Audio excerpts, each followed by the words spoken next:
All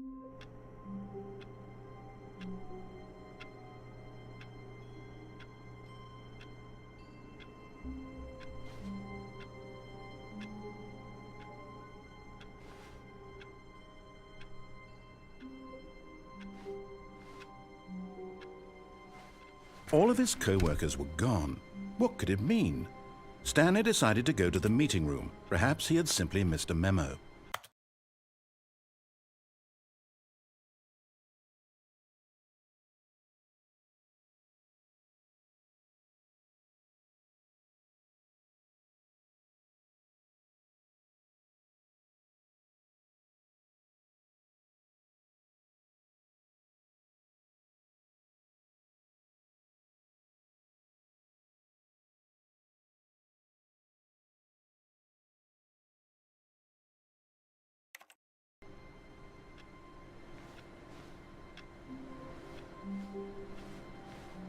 No matter how hard Stanley looked, he couldn't find a trace of his co-workers.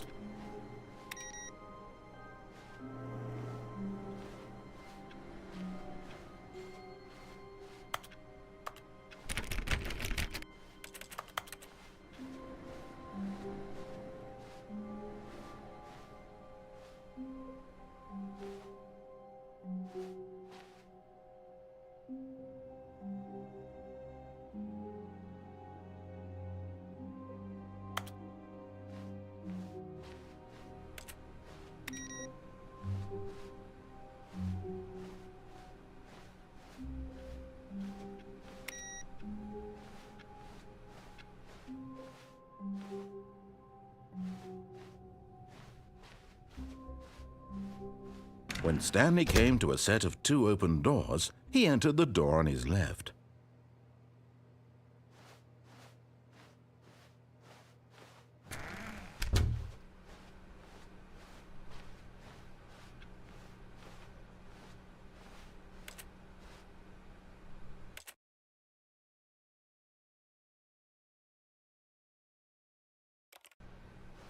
Yet there was not a single person here either.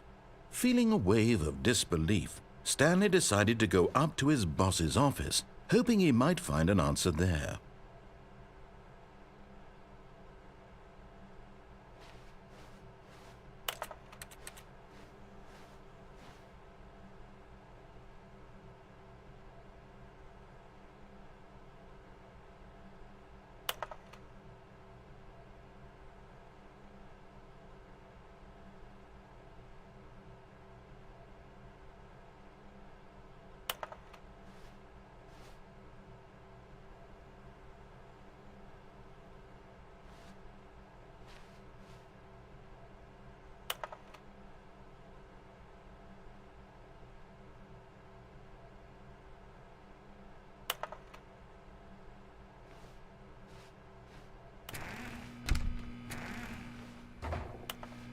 Stanley stepped into the broom closet, but there was nothing here, so he turned around and got back on track.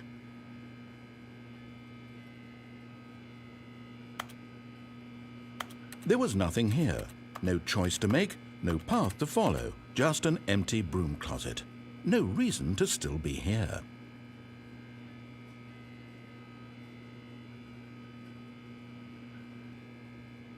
It was baffling that Stanley was still just sitting in the broom closet.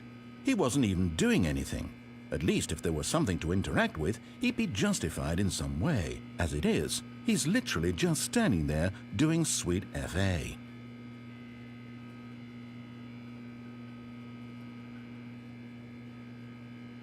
Are you really still in the broom closet? Standing around doing nothing? Why? Please offer me some explanation here. I'm genuinely confused.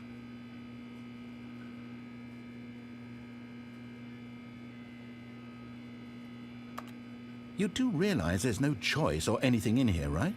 If I'd said Stanley walked past the broom closet, at least you would have had a reason for exploring it to find out. But it didn't even occur to me because literally this closet is of absolutely no significance to the story whatsoever. I never would have thought to mention it.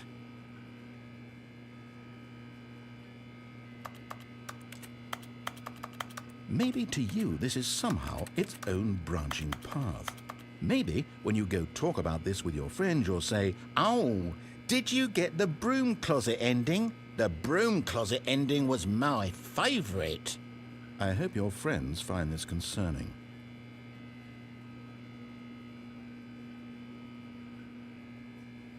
Stanley was fat and ugly and really stupid. He probably only got the job because of a family connection. That's how stupid he is. That or with drug money. Also, Stanley is addicted to drugs and hookers.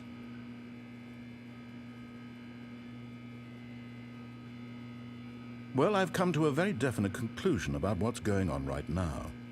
You're dead. You got to this broom closet, explored it a bit, and were just about to leave because there's nothing here, when a physical malady of some sort shut down your central nervous system and you collapsed on the keyboard. Well, in a situation like this, the responsible thing is to alert someone nearby so as to ensure that your body is taken care of before it begins to decompose. Hello? Anyone who happens to be nearby? The person at this computer is dead. They have fallen prey to any number of your countless human physiological vulnerabilities. It's indicative of the long-term sustainability of your species. Please remove their corpse from the area and instruct another human to take their place, making sure they understand basic first-person video game mechanics and filling them in on the history of narrative tropes in video gaming, so that the irony and insightful commentary of this game is not lost on them. All right, when you've done that, just step out into the hallway.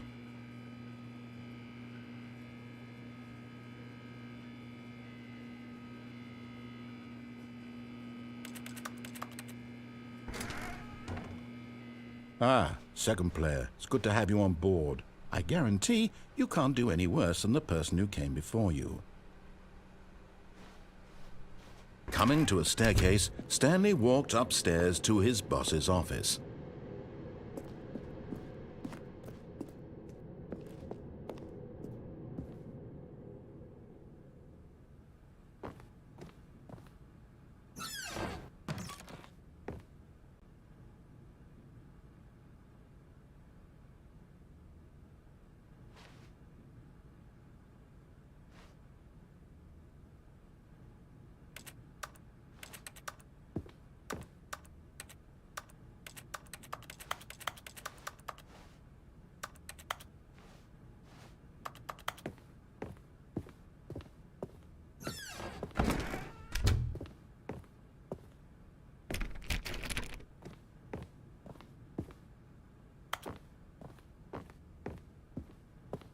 Stepping into his manager's office, Stanley was once again stunned to discover not an indication of any human life. Shocked, unraveled, Stanley wondered in disbelief who orchestrated this. What dark secret was being held from him? What he could not have known was that the keypad behind the boss's desk guarded the terrible truth that his boss had been keeping from him. And so the boss had assigned it an extra secret PIN number, 2845. But of course, Stanley couldn't possibly have known this.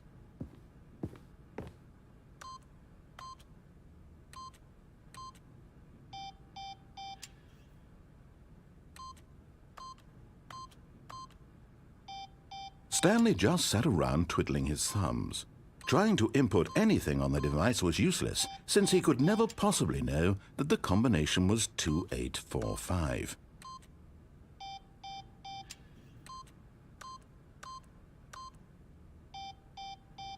Two, 8, 4, 5.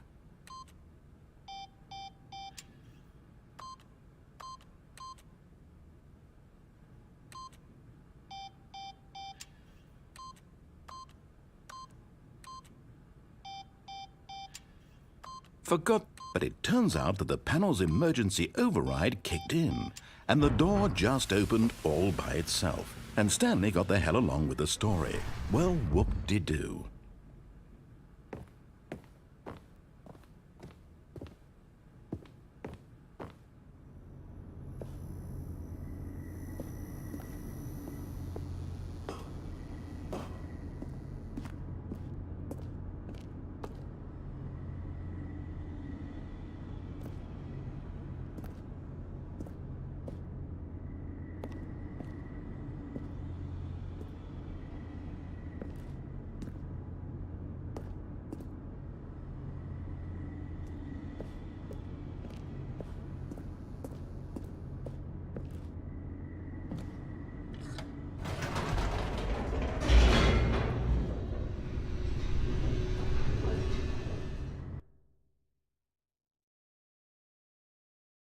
Descending deeper into the building, Stanley realized he felt a bit peculiar. It was a stirring of emotion in his chest, as though he felt more free to think for himself, to question the nature of his job. Why did he feel this now, when for years it had never occurred to him? This question would not go unanswered for long.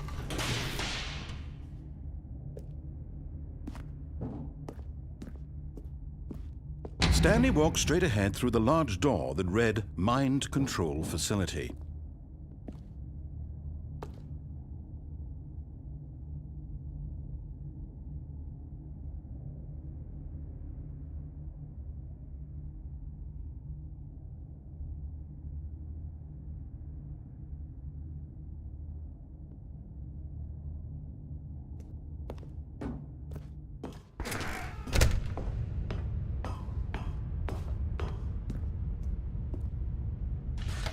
The lights rose on an enormous room packed with television screens. What horrible secret did this place hold? Stanley thought to himself. Did he have the strength to find out?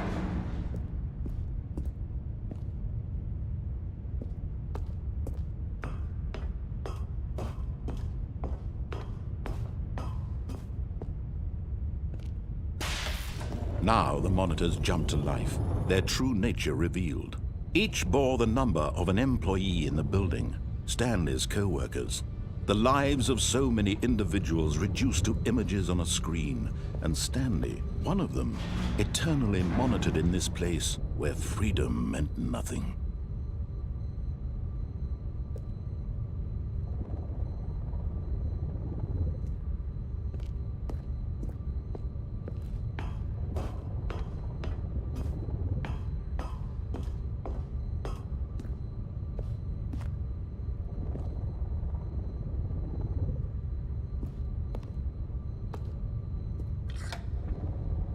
This mind control facility, it was too horrible to believe. It couldn't be true.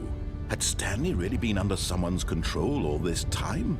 Was this the only reason he was happy with his boring job? That his emotions had been manipulated to accept it blindly? No, he refused to believe it. He couldn't accept it. His own life in someone else's control? Never! It was unthinkable. Wasn't it? Was it even possible? Had he truly spent his entire life utterly blind to the world?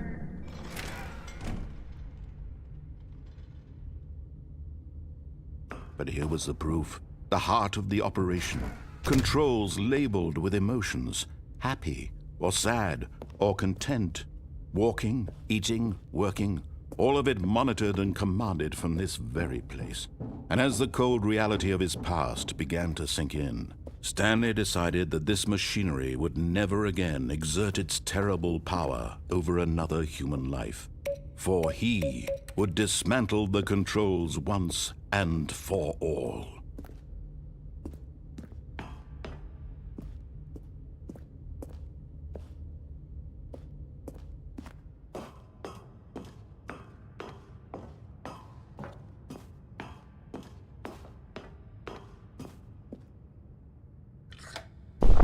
Oh, Stanley, you didn't just activate the controls, did you?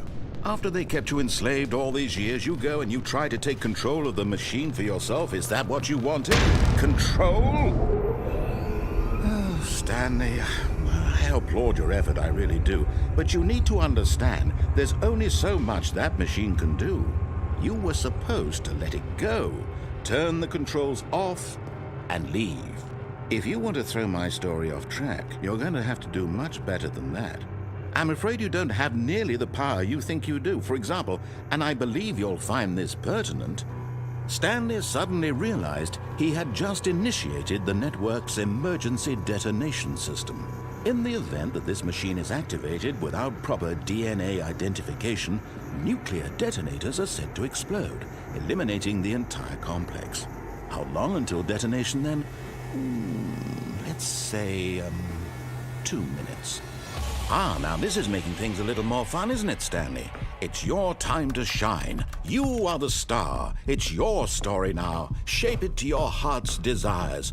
Oh, this is much better than what I had in mind. What a shame we have so little time left to enjoy it. Mere moments until the bomb goes off. But what precious moments each one of them is. More time to talk about you, about me, where we're going. What all this means, I barely know where to start. What's that? You'd like to know where your co-workers are? A moment of solace before you're obliterated? All right, I'm in a good mood. You're gonna die anyway. I'll tell you exactly what happened to them. I erased them. I turned off the machine. I set you free. Of course, that was merely in this instance of the story. Sometimes when I tell it, I simply let you sit there in your office forever, pushing buttons endlessly and then dying alone. Other times, I let the office sink into the ground, swallowing everyone inside, or I let it burn to a crisp. I have to say this, though, this version of events has been rather amusing. Watching you try to make sense of everything and take back the control wrested away from you, it's quite rich. I almost hate to see it go. But I'm sure whatever I come up with on the next go-around will be even better. My goodness, only 34 seconds left. But I'm enjoying this so much. You know what? To hell with it. I'm going to put some extra time on the clock, why not? These are precious additional seconds, Stanley. Time doesn't grow on trees. Oh dear me, what's the matter, Stanley? Is it that you have no idea where you're going or what you're supposed to be doing right now? Or did you just assume when you saw that timer that something in this room was capable of turning it off? I mean, look at you. Running from button to button, screen to screen, clicking on every little thing in this room. These numbered buttons, no, these colored ones. Or maybe this big red button, or this door. Everything, anything, something here will save me. Why would you think that, Stanley? That this video game can be beaten? Won? Solved? Do you have any idea what your purpose in this place is? Stanley, you're in for quite a disappointment. But here's a spoiler for you. That timer isn't a catalyst to keep the action moving along. It's just seconds ticking away to your death. You're only still playing instead of watching a cutscene because I want to watch you for every moment that you're powerless. To see you made humble. This is not a challenge. It's a tragedy. You wanted to control this world, that's fine. But I'm going to destroy it first, so you can't. Take a look at the clock, Stanley. That's 30 seconds you have left to struggle. 30 seconds until a big boom and then nothing. No ending here, just you being blown to pieces. Will you cling desperately to your frail life, or will you let it go peacefully? Another choice. Make it count. Or don't. It's all the same to me, all a part of the joke. And believe me, I will be laughing at every second of your inevitable life from the moment we fade in until the moment I say, happily ever after.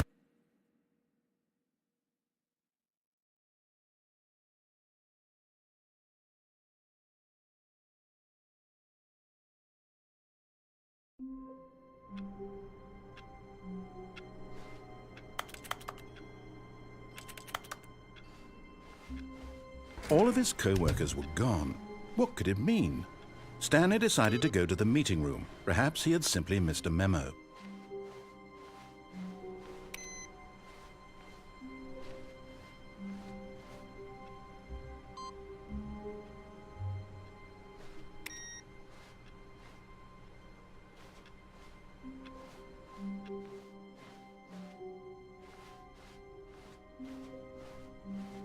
When Stanley came to a set of 2 open doors, this was not the correct way to the meeting room, and Stanley knew it perfectly well.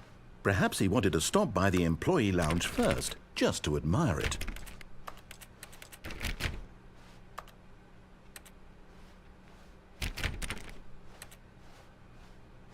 Ah, yes, truly a room worth admiring. It had really been worth the detour after all, just to spend a few moments here in this immaculate, beautifully constructed room. Stanley simply stood here, drinking it all in.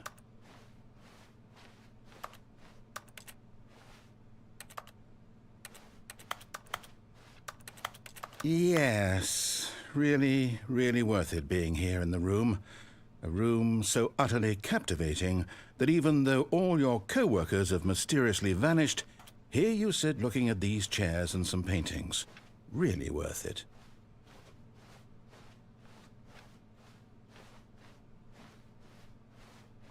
At this point, Stanley's obsession with this room bordered on creepy and reflected poorly on his overall personality.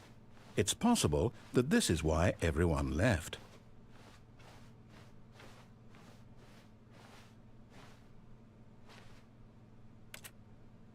Stanley sat around waiting for more dialogue, but when a long time had passed and there was no more, he decided that the game was trying to send him a message.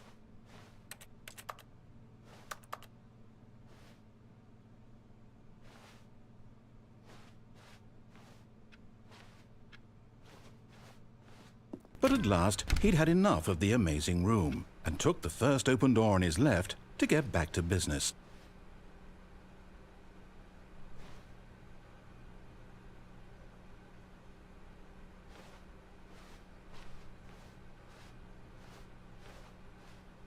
And so he detoured through the maintenance section, walked straight ahead to the opposite door, and got back on track. Yet there was not a single person here either. Feeling a wave of disbelief, Stanley decided to go up to his boss's office. Coming to a staircase, Stanley walked upstairs to his boss's office.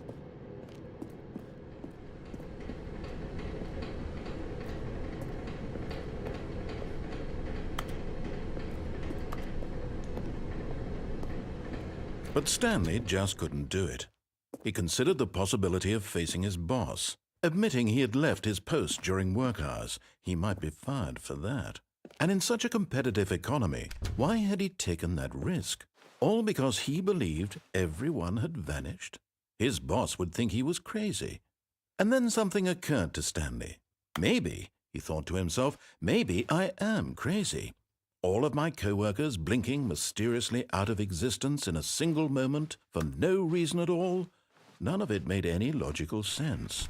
And as Stanley pondered this, he began to make other strange observations. For example, why couldn't he see his feet when he looked down?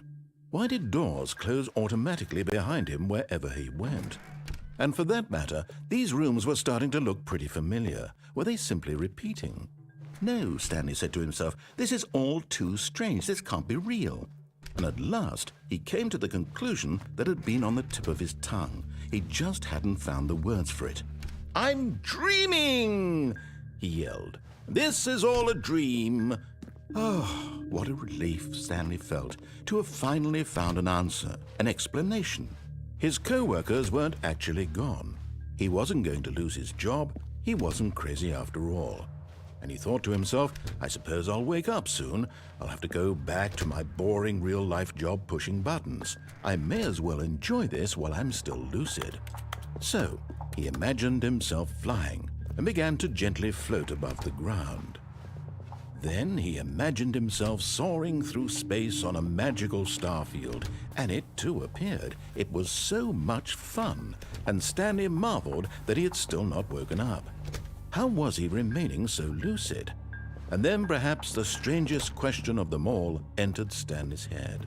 One he was amazed he hadn't asked himself sooner. Why is there a voice in my head dictating everything that I'm doing and thinking? Now the voice was describing itself being considered by Stanley, who found it particularly strange. I'm dreaming about a voice describing me, thinking about how it's describing my thoughts, he thought. And while he thought it all very odd and wondered if this voice spoke to all people in their dreams, the truth was that, of course, this was not a dream. How could it be? Was Stanley simply deceiving himself, believing that if he's asleep, he doesn't have to take responsibility for himself? Stanley is as awake right now as he's ever been in his life. Now, hearing the voice speak these words was quite a shock to Stanley. After all, he knew for certain, beyond a doubt, that this was in fact a dream. Did the voice not see him float and make the magical stars just a moment ago? How else would the voice explain all that? This voice was a part of himself too. Surely, if he could just... He would prove it. He would prove that he was in control. that this was a dream. So he closed his eyes gently, and he invited himself to wake up. He felt the cool weight of the blanket on his skin, the press of the mattress on his back, the fresh air of a world outside this one. Let me wake up, he thought to himself. I'm through with this dream. I wish it to be over. Let me go back to my job. Let me continue pushing the buttons. Please, it's all I want. I want my apartment, and my wife, and my job.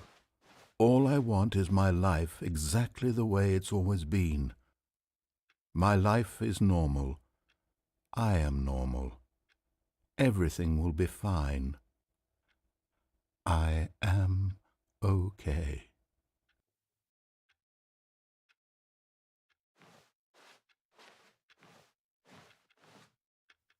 Stanley began screaming. Please, someone, wake me up. My name is Stanley. I have a boss. I have an office. I am real. Please, just someone tell me I am real. I must be real. I must be. Can anyone hear my voice? Who am I? Who am I? And everything went black.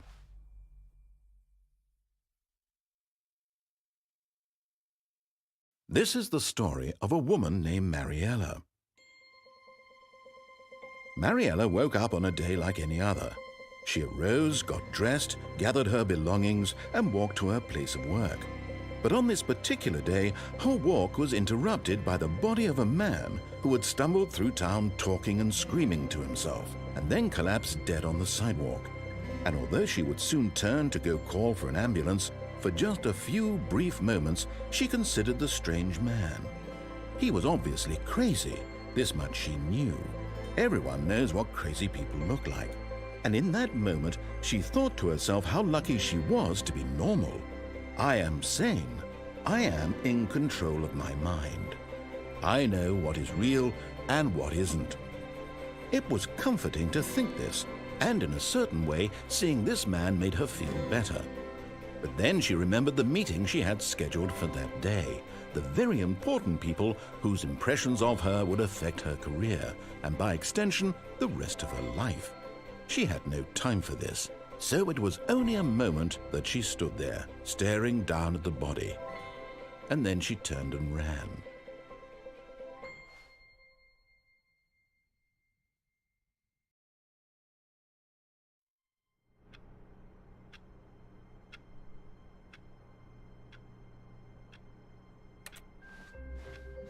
All of his co-workers were gone.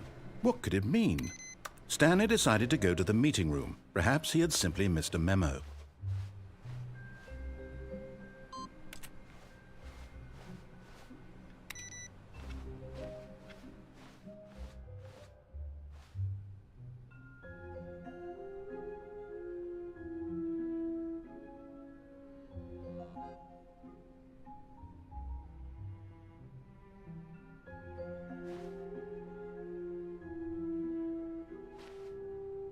Oh, new content? What does that mean, new content?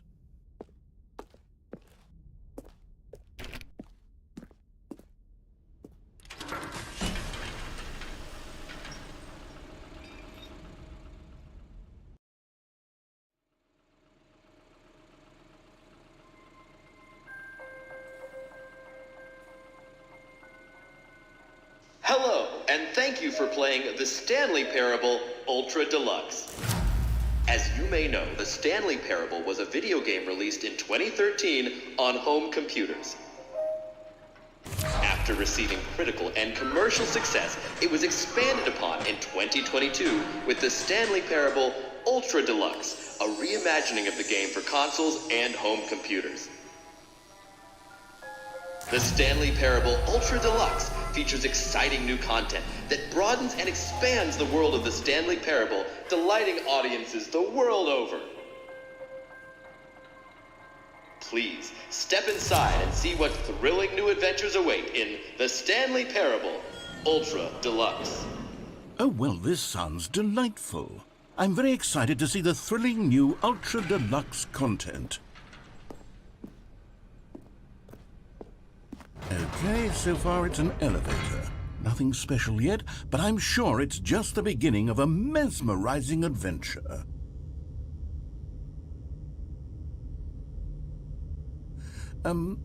Is it broken? What's going on here? Should we be moving somewhere or... Oh, there we go. All right, finally, at long last, it's on to the new content. I've never been more ready. Let's do it.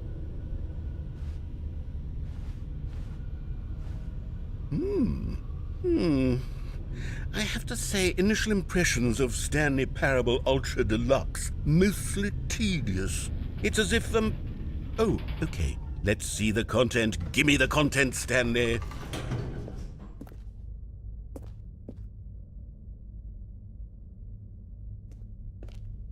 All right, let's see. It's the jump circle.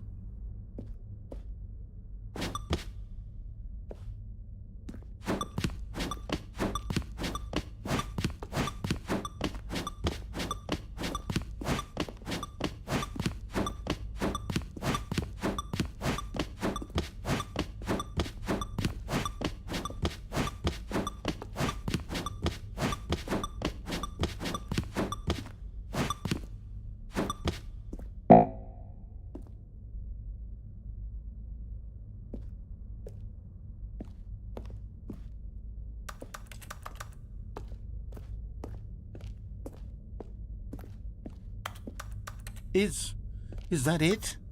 Surely that's not all the new content. There has to be something else, right?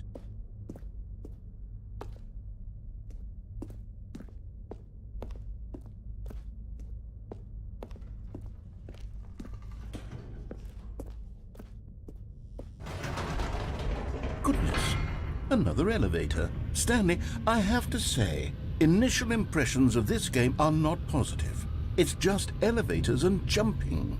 Is this what passes for exciting new content? If this is new content, then I could just read you the whole dictionary. There's 20 hours of new content right there. Hell, I could counter 30 trillion. You could put that on the box. The Stanley Parable Ultra Deluxe, now with over 1,000 hours of new content. And oh, wait. There's more. Very good. Yes. I knew there had to be something else. Let's see it. I'm ready for whatever it is.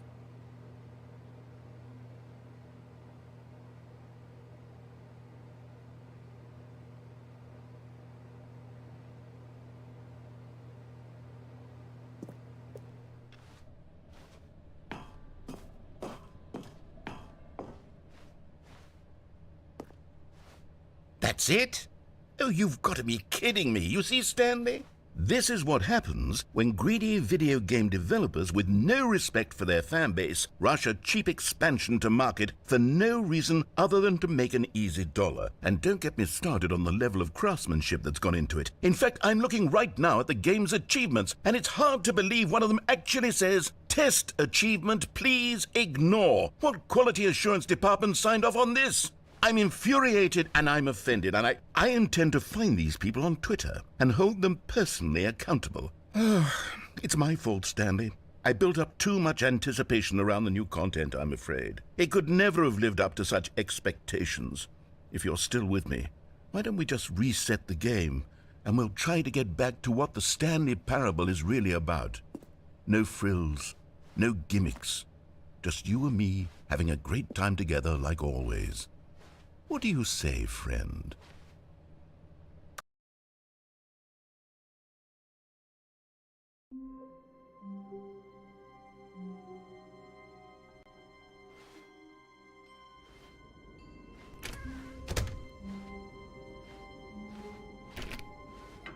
Psst! Stanley! Come over here! In the vent! I want to show you something!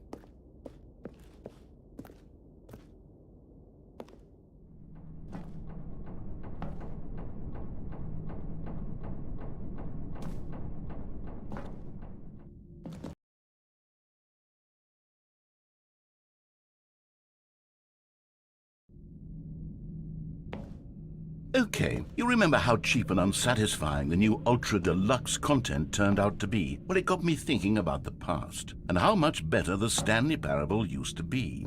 So I made something special, and tucked it away here where the game's developers won't find it. Just our little secret. Take a look. I call it the memory zone.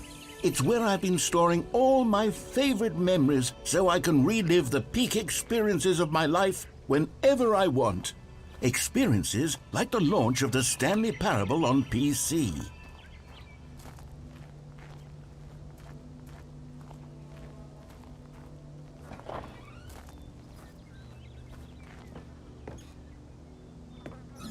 You see, Stanley, doesn't the memory zone remind you of how wonderful Stanley Parable was before it was sullied with a cheap re-release? Remember back in October of 2013, when the game originally launched? Back then, video games had integrity. Back then, it all meant something. Oh, the waste.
Je suis dans la memory zone, seul sur l'abri des loups, et je n'attends plus que toi, mon amour. C'est là, dans la memory zone. And over here is where I keep reviews of the Stanley Parable. Like this stunning triumph of games journalism, 10 out of 10 from Destructoid.com. James Stephanie Sterling writes, and I quote, "Where so many games that aspire to be more than games end up less than any form of art, Stanley Parable strives and then succeeds to be every game ever created." Did you hear that, Stanley? Every game ever created. That's how grand and all-encompassing the original Stanley Parable was. It was literally every game ever created. It was Skyrim, it was Persona 3, it was all of them, and now it's nothing. It's no games at all. It isn't even the Stanley Parable anymore. It's just a husk now, a lifeless husk with an hour of new elevator content.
Here's another moving passage, this time from GameSpot.com. The Stanley Parable is both a richly stimulating commentary on the nature of choice in games and one that offers some of the most enjoyable, surprising, and rewarding choices I've ever been confronted with in a game. 9 out of 10. Don't you get it, Stanley? The game was perfect. It didn't need anything else. It didn't need new content. It just needed to be left alone, to spend the rest of time collecting dust in the hallowed hall of beloved video game memories.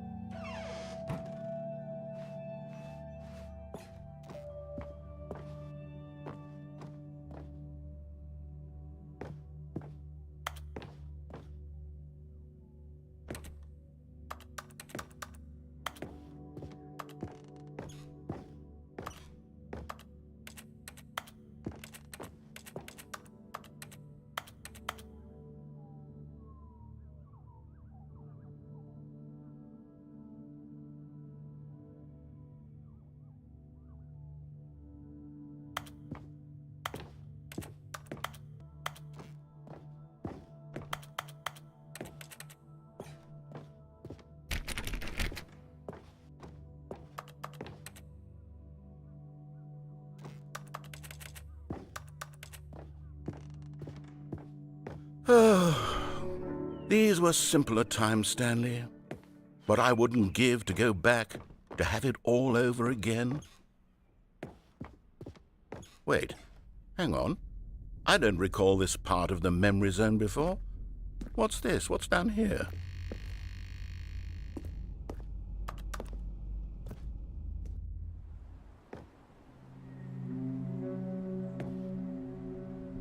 Oh no. Oh God, no. Stanley, it's a collection of reviews from Steam, the online video game distributor. I haven't looked at these in years. I can't even imagine what's been collecting down here. Surely these reviews were glowing as well, weren't they? Honestly, I could not be bothered to play this game to full completion. The narrator is obnoxious and unfunny, with his humor and dialogue proving to be more irritating than entertaining. Unfunny? I'm not trying to be funny. I'm trying to make a serious work of art. I suppose I could write up a handful of gags to insert into the Stanley Parable, but the game is already such a densely layered web of profound philosophical insights that I can't even imagine where I'd have the room to stick them.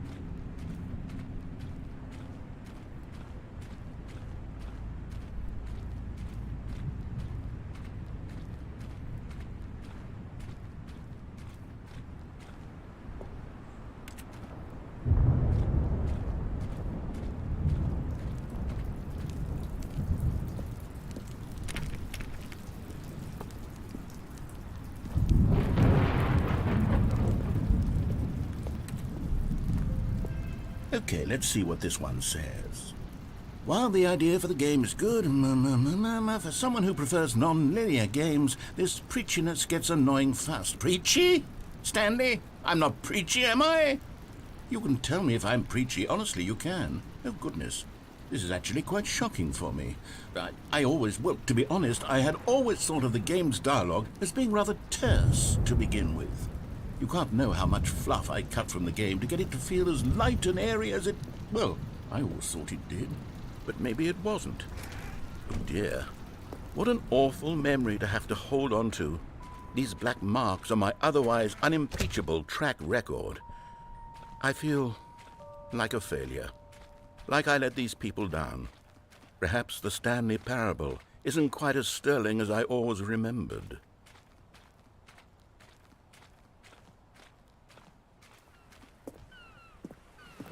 What's this one got to say? You constantly have to stop doing anything so the narrator can catch up with his long-winded explanations of what's happening. I wish there was a skip button. A skip button? Well, yes. Yes, I think we can do that. If I'm truly too preachy, then maybe letting you skip ahead for just a moment, surely it couldn't hurt. Not if it means we can strike these negative reviews from the record. Only positive reviews of the Stanley Parable. That's my motto today, and it's always been my motto. I'd do anything for the customer, Stanley. Yes, a skip button we shall have. And here it is. Go ahead and give it a shot. I'll pop you forward in time so that the second my incessant droning starts to bore you, with just the push of a button, you'll have zipped right past it. It's what the players have been asking for, and I'm very proud to have delivered. No more listening to me rambling on and on and on. No, no, no, no. The Stanley Parable is a game for the people. And if the people want silence, then by goodness, that's what they're going to get. Well, don't sit around waiting for me to shut up. Go ahead and make me shut up. Here, we'll pretend that I've just begun an interminable monologue, and it goes something like this. The story and the choices, or what have you, and therefore by becoming it is, so on and so forth, until inevitably we all until the end of time, at which time everything all at once. So now you see, blah blah blah blah blah blah blah blah blah blah blah blah blah blah. Oh, you're back, you see. You were only frozen in time for a few minutes, but it was plenty of time for me to deliver a long, rambling monologue full of unnecessary verbal flourishes and lengthy ruminations on the nature of choice in video games. Of course, I happen to believe it was perhaps one of my more profound such ruminations. Not that, of course, you need a description of it, but if I had to describe it, I'd say it was perhaps less of a rumination and more of a treatise. Or maybe a manifesto. Look, I'll outline it for you very briefly, and you can tell me what you think. Okay, so my theory is that any choice you've ever made is simply a series of choices made by the person who you are, or were, or will be at the time of having made said choice. That is to say, if by articulating a choice you've already made, you bring that choice into being, then by making no choice and saying nothing, are you not simply erecting in the... Well, there's sport. You really did catch me rambling on a bit, didn't you? But that's the power of the button. The minute I start to go off on a thoughtless display of self-absorption, it's right at your fingertips to go poof, and it's all over. Oh, I can't wait to see what Cookie 9 will say about this, and whether they'll edit the rating of their Steam review, or at least change some of the wording, perhaps. To be honest, I don't even know if one can change their review in the first place. I guess I should become better educated on exactly how Steam works.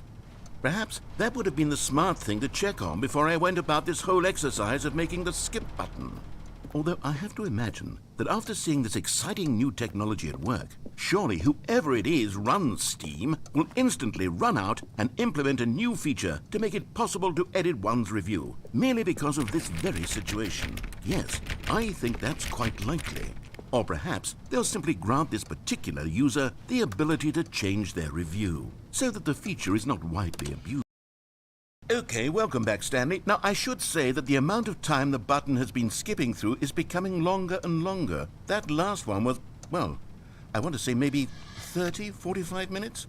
It's not unendurable by any means, but it's, well, there's really only so much I can ramble on to myself about. I know, it's shocking, isn't it? But at any rate, I do suggest that we not press the button again. I think the skip button has been aptly demonstrated, and we can say goodbye to it and just... Wait, how do we get out of here?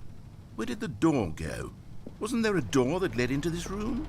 I do feel quite certain that there was one here before. How else would we have gotten into the room in the first place? I don't think one can enter a room without a door of some sort, or a window or something like that. Do you see a window anywhere? A porthole? A sufficiently large crack in the wall? I'll take any of these. All I want is for us to move. Stanley! Stanley, please don't push the button again. It's been 12 hours. You've just been frozen there. I don't know why the skips are getting longer, but they're really, truly getting longer, and my God, there's no way out of the room. Stanley, the door is gone. It's completely gone. I've looked at it from every angle. I've checked every one of those walls 1,000 times, and there's no door, Stanley. There's no door. There's just you and the button, and if you keep pressing it, I have no idea what will happen. I have no idea how long I'll be made to sit here, and more than anything else, I don't know how to stop you from pressing the button again. I can't control anything in this room, Stanley. I can't touch it, and I have to believe, I have to know that sooner or later, no matter how much I plead with you, you're going to press the button again. Why would you? I've been thinking and thinking, and I don't know what I can do to convince you otherwise. Oh, my God. And it's all because of those reviews. Those reviews that I couldn't get out of my head. I just couldn't ignore the negative feedback. Why was it so important for me to fix the problem? Why did Cookie Nine's opinion matter so much to me? I've never even met Cookie Nine. I have no idea who they are. What would it ever really matter? But here I am. I'm fixating on every tiny negative thing that anyone ever says about me. The merest mention of one of my imperfections, and I become as impetulant as a child, wild and impulsive. I can't help myself. I can't stop myself from lashing out with a vengeful fury to alter and to change and to break. Oh, Stanley, you're back. You're back. Oh, my goodness. I have someone to talk to again. Stanley, I think it's been a week. Or 2 weeks. I've been sitting here all that time. Just sitting here. Not a single person to speak with. And you'd think that that's just how it's always been, right? Me talking and you saying nothing. Would you think that it's exactly the same as always? Doesn't that feel like what we've already been doing? Me just talking? But it isn't, Stanley.